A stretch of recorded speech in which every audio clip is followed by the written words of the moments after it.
The Pine Ridge Indian Reservation in South Dakota is one of the largest in the country.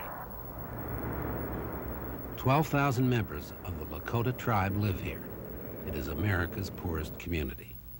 The average household income is just $11,000.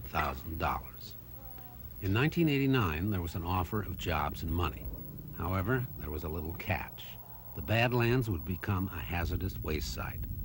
To the Lakota, this vast, imposing area of rocky peaks and canyons is sacred.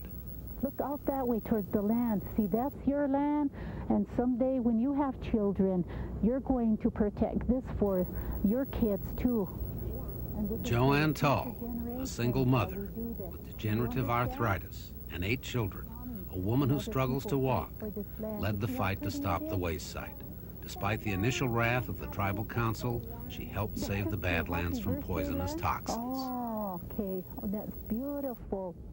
It's like poverty politics, and it has to take people like me to go before the tribal council and tell them why not to accept these proposals. And a lot of times it was just myself standing up. How dare you come and desecrate a sacred site that belongs to us? Because many environmental regulations don't apply to Indian lands, it was not the first time JoAnn Tall had to protect a religious site for her people. In 1987, she fought plans to test nuclear weapons in Hell Canyon, a Lakota holy place in the Black Hills.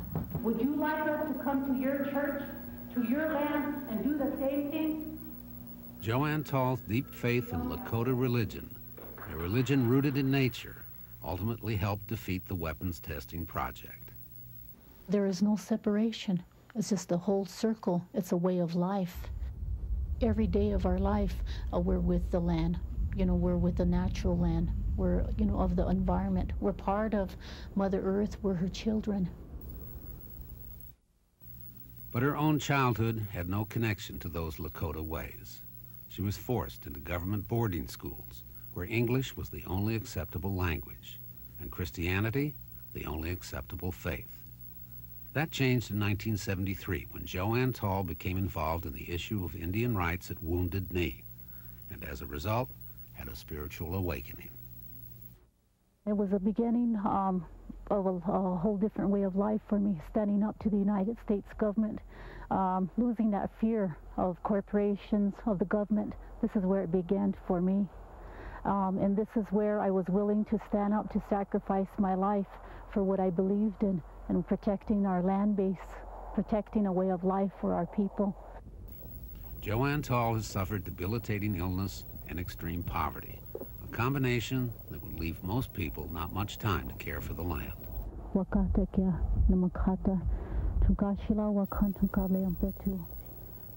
Yet guided by her dreams and her prayers, she has found the courage to dedicate her time, her energy, and her life to protecting Mother Earth.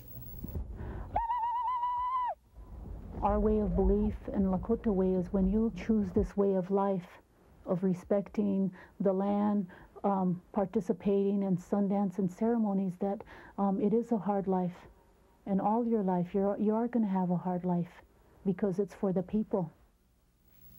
For outstanding environmental achievement in North America, a 1993 Goldman Environmental Prize is awarded to JoAnn Tall of the Pine Ridge Indian Reservation, Porcupine, South Dakota.